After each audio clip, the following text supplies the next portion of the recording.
Hi, patrons! Oh, I gotta pull the chat up. I'm dumb.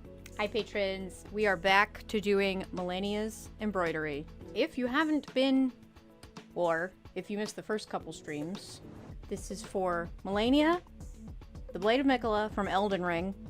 And I will show y'all her real quick. We're doing Melania, and we're making this cape, so we're embroidering. There was another thing I wanted to talk about, because it has to do with, like, I know a lot of y'all are also cosplayers. Y'all are also a lot of people that, like, post stuff online. And I think somebody even earlier mentioned that they were doing Patisserie Peach. But, yesterday or so, in the patrons-only Discord, somebody was talking about how they didn't want to do a specific cosplay, which is one of the Patisserie Peach cosplays, I think. They didn't want to do it because they were scared people would make fun of them for being plus size. And I wanted to bring it up on the stream because there's some stuff I want to talk about I want to preach about mean comments. I want to preach about them. Again, I probably have preached about this, but give me your praying hands. Preacher Sarah is up on her soapbox. But the gist of the sermon is don't read mean comments. Don't reply to them. Don't fight with them. And when I mean mean comments, I mean mean comments. I don't mean fair criticism. If somebody has a fair criticism of you, then that's fine. But if somebody's making fun of your weight, your race, the way your face looks, the way your teeth look, your any physical appearance, those are just mean comments. And they're not criticism, they're just mean. And criticism, good faith criticism, should always be taken as what it is. It's criticism, and you should take it in, and you can take it or you can leave it. And you don't need to delete that comment because it's just criticism. But if somebody says something mean about you, you delete that. You take their or you don't read it. If you see it, delete it. If you don't see it, don't go looking for it. White Rabbit says, as a plus-size cosplayer, tell them to shush. Creating cosplays for a plus-size body is a skill in itself. It sure is. Make it, wear it, be proud of it. Yeah. Ray Does Cosplay says, as a black cosplayer, there's always someone ready to say that the character you love isn't black. The best revenge is doing what you love and not letting them discourage you. Very well said, Ray. Very well said. Because that's the big thing. You shouldn't cater to people that are just hateful. You should cater to say in Ray Does Cosplay's case, doing a black character. You doing that black character might make somebody else brave enough to also do that character as another black person. And by you doing it, you are giving somebody else, the courage for them to do it too. And that's wonderful. But if you're too afraid of people that will just be mean anyway, then you let those people win. Because what those people want, I don't know what those people, I was gonna say, like, those people want you to not do that thing. And I guess some of them do, but I really think most of them are just being hateful because you can on the internet. That's why there's all this stuff about kids. I've had, the younglings in the Discord will come up and be like, oh, people tell me that I'm too old for cosplay now and that they say cosplay is cringe.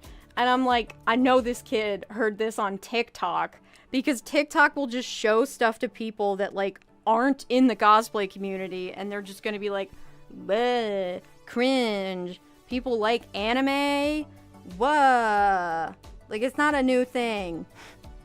But it's just like, we're not as insulated as we used to be, Ray Does Cosplay says, there is community for you. Don't let comments get to you. Yes, exactly. The community always stands behind people like that, because the community is, like, really wonderful and good and really inclusive. And yeah, we have bad eggs, but most people in the cosplay community are wonderful. And especially, like, people in the con community, nobody would ever, ever come up to you at a con and say something like, you're too this for that character's not this race. No one would ever do that to you at a con, to your face. But people will do it on the internet because it's just random people that can be hateful because you can on the internet, and they feel like it's fun, and they want attention. And you know what? They probably think you look really pretty in that cosplay, and they're mad that they don't look that pretty in that cosplay. Pink Coffin says, yes, they do. They insult you to your face. Somebody insulted you to your face? Really? Can you tell the story of that? Because that is... I've actually never heard of somebody, like, actually walking up and being rude to somebody. Like, I've had weird experiences with people at cons, but I've not had... I have a funny story about someone telling me my cosplay's not accurate. Would y'all like to hear that? Because it was one of the first times that ever happened. I was at my second convention ever, MomoCon 2013. MomoCon 2013, 10 years ago. It was in the Hilton. I was still in college, and I was in the first cosplay that I ever made for myself, which was a Lady Rainicorn cosplay. That was strips of chiffon, sewn, hand tacked. Not sewn with a sewing machine.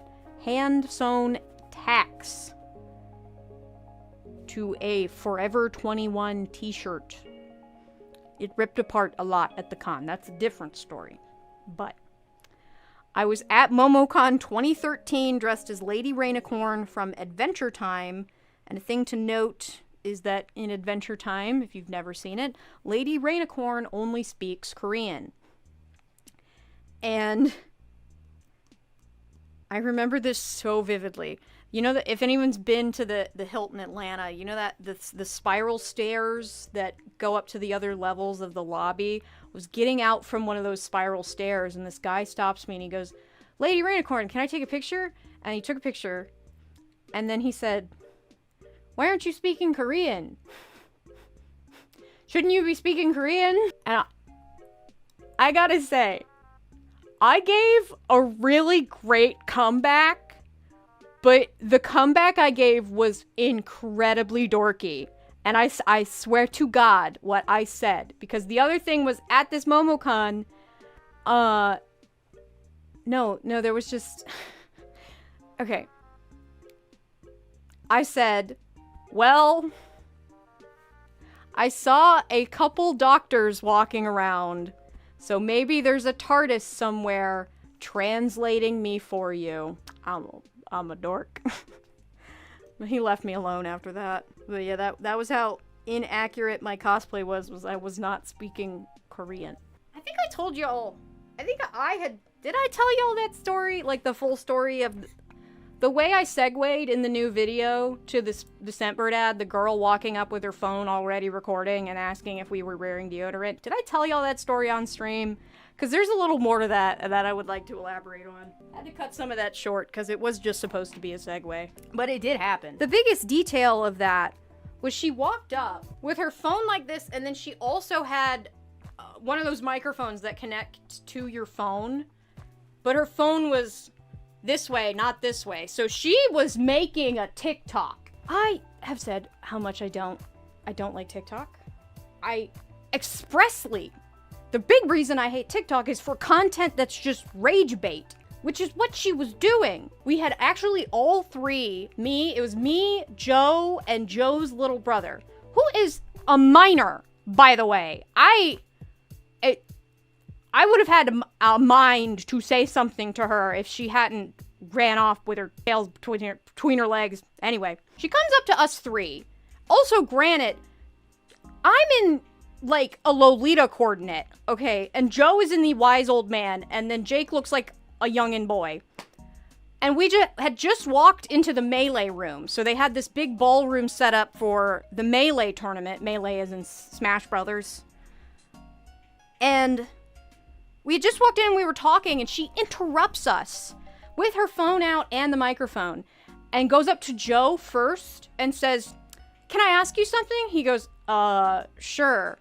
Are you wearing deodorant? And he goes, yeah. And then she goes to me.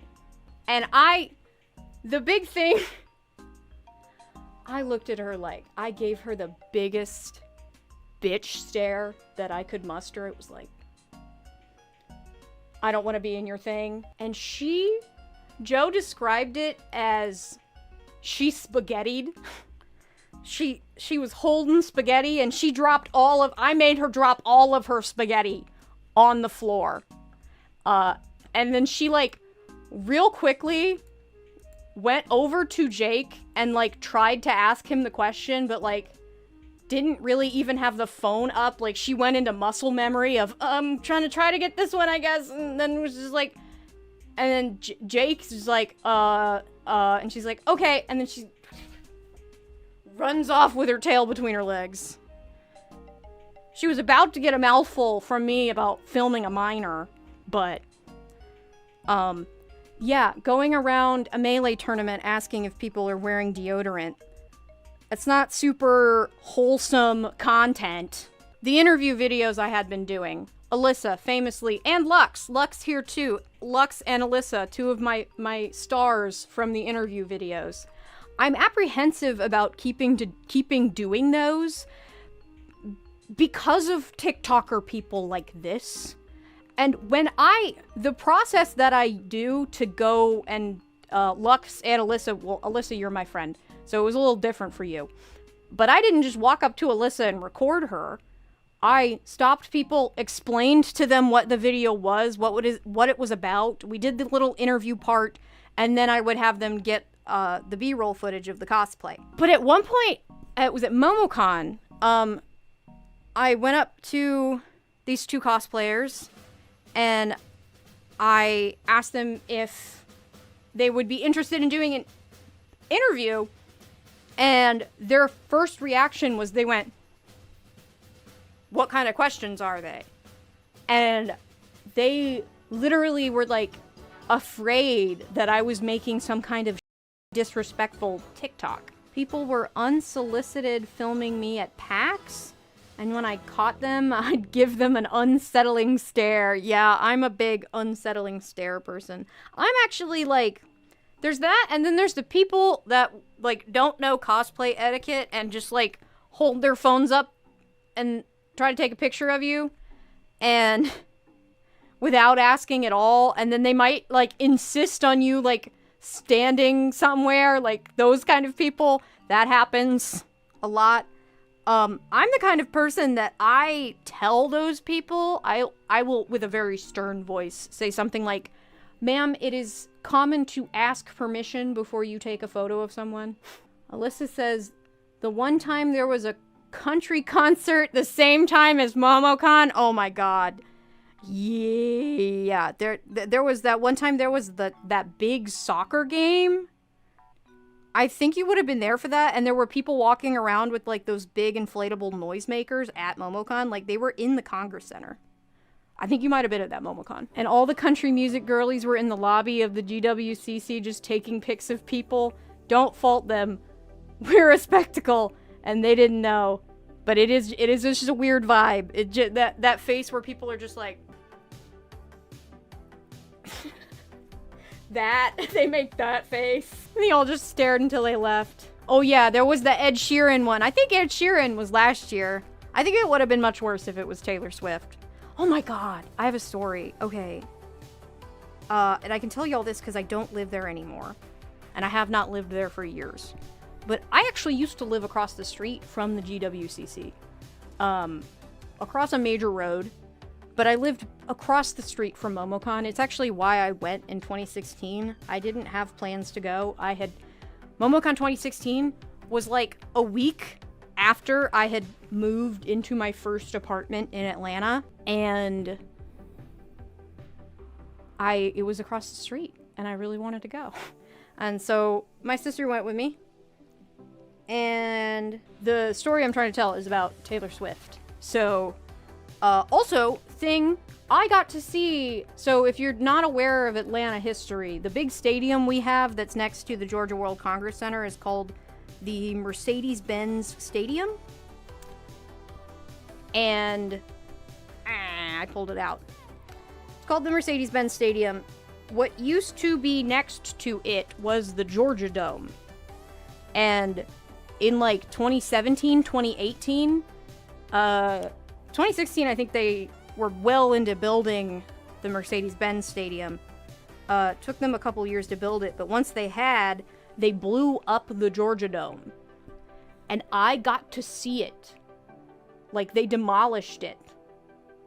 Giant stadium building. I got to see it fall down with my own eyes. It was one of the coolest things I've ever seen. Anyway, the story about Taylor Swift. So, I used to live right there, and I used to work not that far away.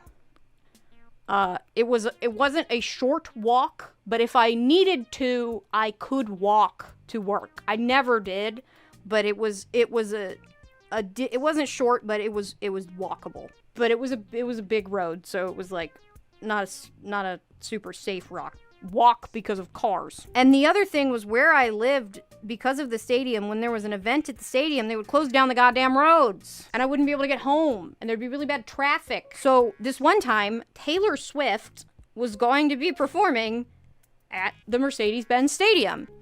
And I knew this because I had lived there long enough to make sure I knew when there were events there. I knew it was going to be a crazy show. And so what I did, I left my car, like I went to work that morning, and then when it was time to go home, I left my car at work, I walked home, I got some stuff, and then I walked back to my car, and then like spent the night at my friend's house because there was no way I was going to be able to get my car home. But the funny thing was, I had a bag that I was taking to my friend's house. I had it on my backpack walking to my car. And this lady, this mom, a mom with like 3 13-year-old girls, points at me across this field and yells at me. I'm not even near the stadium yet. I'm across the street leaving my apartment complex. And this lady points at me and yells, "No backpacks." I was like, I am not going to the Taylor Swift thing. Thank you for just yelling at me. I felt like I was profiled.